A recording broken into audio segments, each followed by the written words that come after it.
میری نظر میں بلیسنگ لوگ وہ ہیں جن کے پاس دولت ہے، اولاد ہے اور صحت ہے، جبکہ اللہ تعالیٰ کی نظر میں اس کا معیار کچھ اور ہی ہے۔ یاد رکھیے گا، یہ جو 3 چیزیں ہیں یہ ہماری آزمائش ہے، یہ وہ لوگ نہیں ہیں جن پہ اللہ تعالیٰ نے انعام کیا۔ یہ تو دنیا میں جینے کے لیے اللہ تعالیٰ نے سبب پیدا کیے ہیں تاکہ انسان اپنی زندگی کو بمقصد گزار سکے، لیکن یہ وہ لوگ نہیں ہیں جن پہ اللہ تعالیٰ نے انعام کیے، بلکہ انعام یافتہ لوگ تو وہ لوگ ہیں جو اللہ تعالیٰ کی رضا میں خوش رہتے ہیں، اللہ تعالیٰ کی ہر حکمت کو سمجھتے ہیں اور ہر وقت کوشش کرتے ہیں کہ رب تعالیٰ ان سے خوش رہے۔ تو ہمیں اس بات کی دعا تو کرنی چاہیے کہ میرے مولا ہمیں نیک لوگوں میں شامل کرو، لیکن ہمیں اس کی کوشش بھی کرنی چاہیے،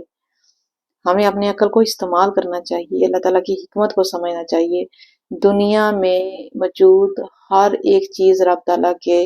موجود ہونے کی گواہی دیتی ہے۔ آپ ایک پتے کو پکڑ لیں تو اس کی خوبصورتی کو دیکھ کے آپ دنگ رہ جائیں گے، اور آپ کو محسوس ہوگا کہ کوئی نہ کوئی تو ہے جس نے اس پتے کو بنایا۔ آپ بٹر فلائی کو دیکھیں، اس کے جو کلرز ہیں ان کو دیکھیں تو آپ کو رب تعالیٰ کی موجودگی کا احساس ہوگا۔ ہمارے دنیا میں آنے کا مقصد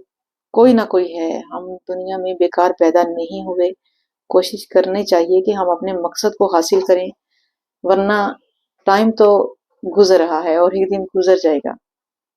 ہمیں کچھ نہیں ملنے والا۔ ہمیں اسی صورت میں ملے گا جب ہم کوشش کریں گے۔ دنیا کے لیے اگر ہم کوشش کر سکتے ہیں تو اپنے رب کے لیے کیوں نہیں؟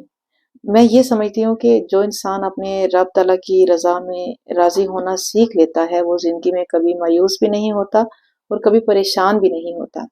اور ہمیشہ انسان کوشش کرتا ہے کہ اللہ تعالیٰ اس سے ہمیشہ خوش رہیں اور وہ انعام یافتہ لوگوں میں شامل ہو، نہ کہ ایسے لوگ جن کو دنیا میں تو رب نے سب کچھ دے رکھا ہے لیکن آخرت کے لیے ان کے پاس کچھ بھی نہ ہو۔